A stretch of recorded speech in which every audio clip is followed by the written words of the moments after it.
Hey traders and investors, it's Rod with Powell Group. Welcome back on the Pursuit of Wealth for another daily market recap. Today is Monday, March 22nd. Hope everyone had a great weekend. It's the beginning of a new week. It is now spring, so again, hope everyone got rested up and is ready for a big trading day ahead. So in this video, we'll go over XRP and the new hashtag called Relist XRP that is going viral. We'll look at a few other news and events, and we'll look at the broader market and a few individual tickers as well. So before we jump in, make sure to smash the like and subscribe to the channel. So we saw that the White House is considering splitting $3 trillion recovery plan into two bills, report says. And we also see here that White House officials to meet with energy industry execs ahead of climate and infrastructure plan, sources say. And it's a little coincidental that crypto seems to be selling off a little bit here too. So I wonder, the White House is going to propose splitting the Mammoth Initiative into two bills through Republican support. That could be either plan, could be hard to secure as Biden aims to increase taxes on corporations and the wealthiest Americans. So we saw the tech sector as a main target there as well. So they're looking to crack down on big tech, and they're looking to split that into two bills for infrastructure, fighting climate change, and reducing economic inequities, according to the New York Times. So again, the climate change is coming up quite a bit here, and I wonder if that has to do with the weakness in crypto, as it is very, very energy intensive and it's not that great for the climate. Other cryptocurrencies that are, green are XRP, XLM, Cardano. They don't use proof of work, so they don't have, endless amounts of computers out there hogging all this energy and using this electricity. So Powell calls cryptocurrencies not really useful stores of value, and that the Fed will move slowly. So he spoke today at 9 a.m. Eastern, and just basically no threat to Bitcoin, no threat to the overall monetary system. And he added that there's no hurry to develop a central bank digital currency. I will shout out to a member in our group, Powell Flex. For the last several years, the Fed has worked on its own payment system that facilitates the faster transfer of money, with the unveiling of the final product likely to happen over the course of the next 2 years. So they did mention in a CNBC article, another article saying that it could be, actually I think that was this one. It's that same article. Let's see if we can find that here. There it is. For the past several years, there it is, the Fed has worked on its own payment system that facilitates the faster transfer of money, with the unveiling of the final product likely to happen over the next 2 years. So they're obviously in no rush to get that going. So XRP Army gets relist XRP trending and demands exchanges comply.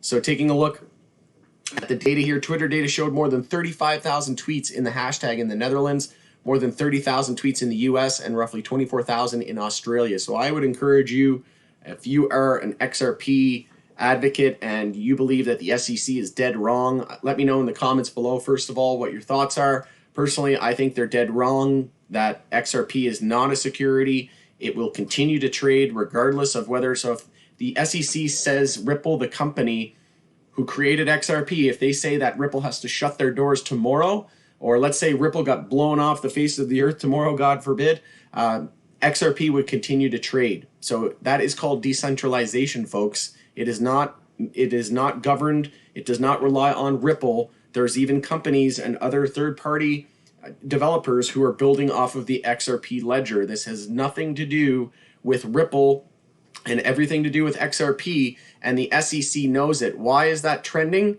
Because the SEC's lawyer said over the weekend that the only people that were breaking the law and selling illegal unregistered securities were people who work for Ripple, and the people who work for Ripple.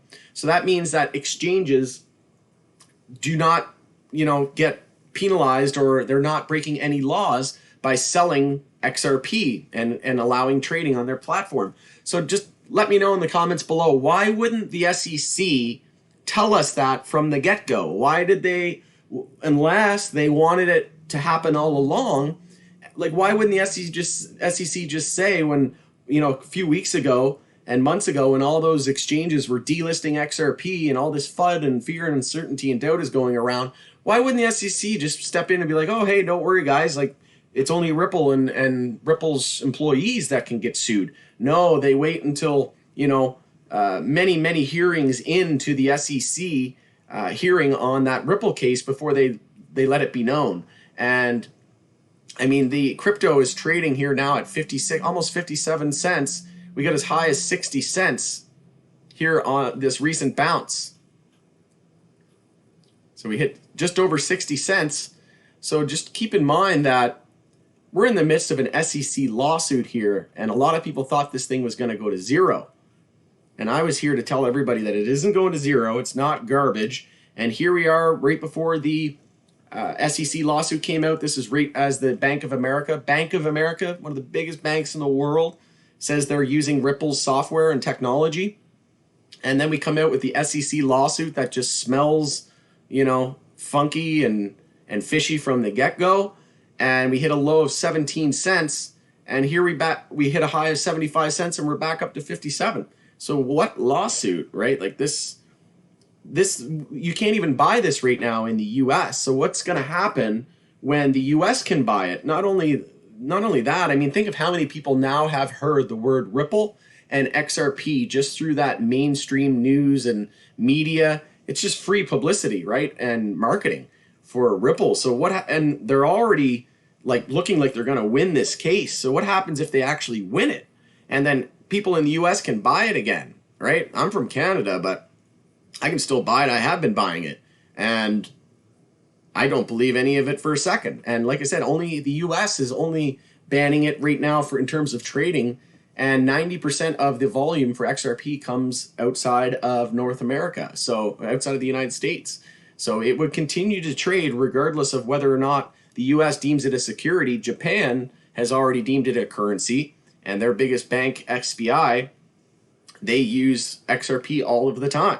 So I was calling BS from the get-go, and it's starting to look more and more. So let's take a look at the overall broader market here in the crypto space. Bitcoin's selling off, and the rest of crypto selling off as well. And you can see that XRP's holding its own pretty well here. So Bitcoin's on the verge of a daily downtrend. XRP's in a daily uptrend. So if we go up here to Bitcoin's on the verge of a daily downtrend. So it's all about 53,221. If we lose that, we confirm a daily downtrend. And I am extremely bullish on XRP.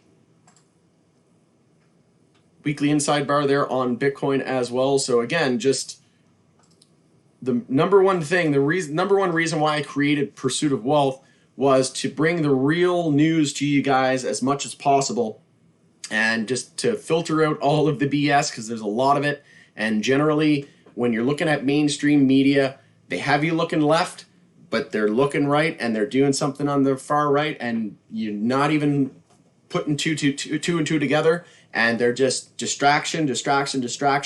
And in my opinion, this whole SEC nonsense is just a way for them to manipulate it. The same people who manipulate the stock market are manipulating this, and it's all from the world elite. It's part of a bigger plan. I assure you, it is all part of their plan. Why didn't the SEC tell the exchanges and the rest of the world months ago that only Ripple was at fault for selling illegal securities, and that exchanges or anybody else other than Ripple or Ripple employees wouldn't be charged with the sale of illegal securities? They didn't say that because they that's what they wanted. They were in on it. They wanted XRP to crash. They want that, right? That was their whole goal. So again, I'm going to end it there, but I highly encourage you just to go to Twitter and tweet out hashtag relist XRP, or a retweet. Let's get that out to as many people as possible, and let's stop putting the power back into these people's hands and manipulation. Let's fight back against this manipulation and see through the lies, the smoke and the mirrors that they are feeding us, and seek the truth. That's really all I'm trying to do in my day-to-day activities. And what we do in Power Group is do our best to be real and communicate the truth, look at things from all perspectives. And that just made absolutely no sense, that SEC investigation. We've said that for months now. And I know a lot of people followed me on that trade all the way down sub 20 cents. And here we are up over about 300%. from my entry. So congrats to the bulls. So the dollar pulling back a little bit here on the daily, but we essentially have a daily inside bar, so we'll be watching that. We had a daily trend change where, but we didn't see any follow through there, so it's still a potential weekly bull flag at this point.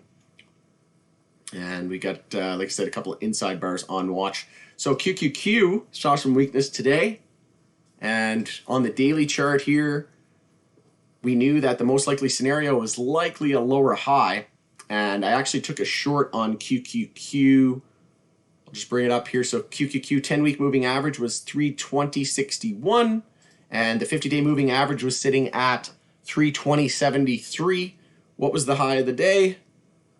320.74. So I shorted it right at that 50-day moving average, right at the 10-week moving average.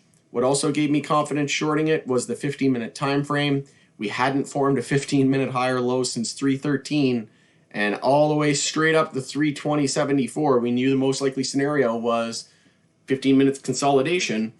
Then we lost the 2-minute uptrend. We confirmed a 2-minute downtrend, and that was the momentum shift into the end of the day.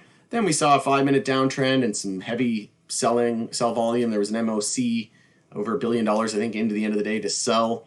But we're still potentially looking at a potential hourly bull flag going into tomorrow. So I did de-risk into, I'm still swinging some short on QQQ, but I did de-risk and I covered that. I entered the short around 320.60 and covered at 318.70 or so.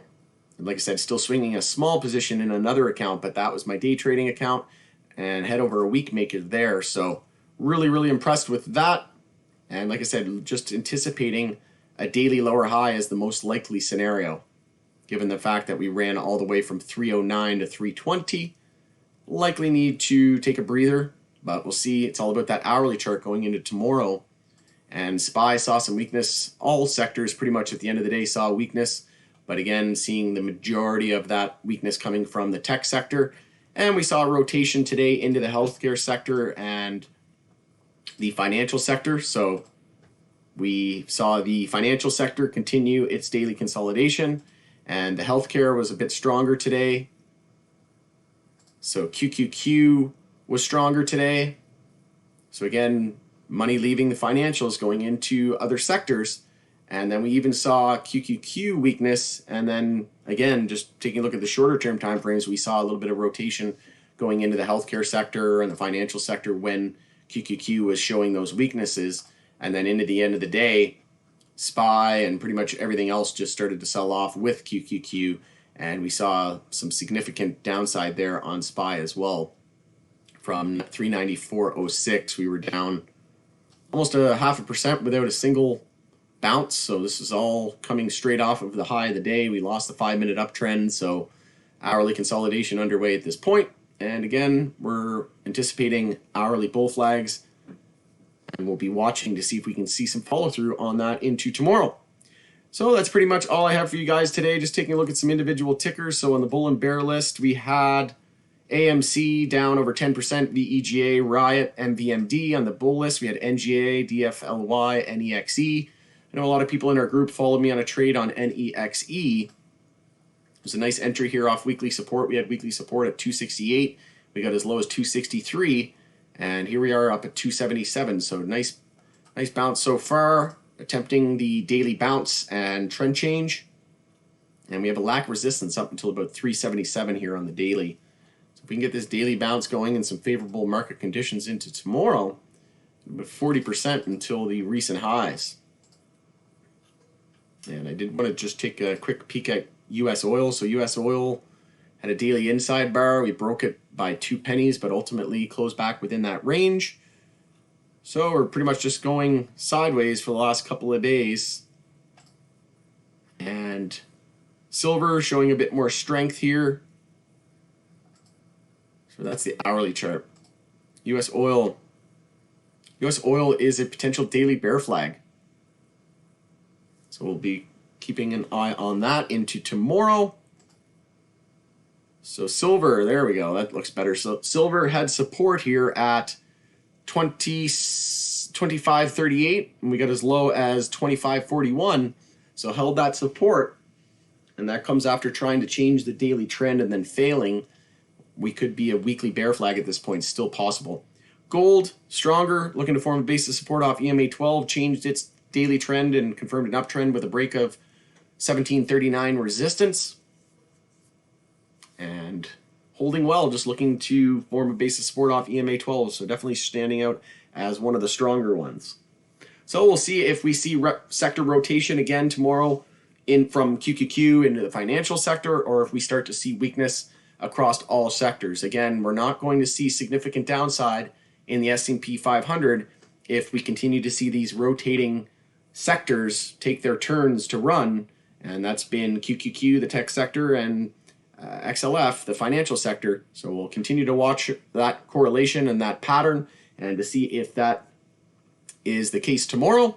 But best of luck going into the trading day tomorrow. And again, go check out the news and information on XRP. Make sure to tweet relist XRP and let me know in the comments below if you think this SEC investigation is just a ploy and nothing but classic market manipulation by the world elite. Have a great day, everyone, and we'll talk to you a little bit later on, and we'll see you tomorrow after market close. Thanks again for joining us on the Pursuit of Wealth, and take care.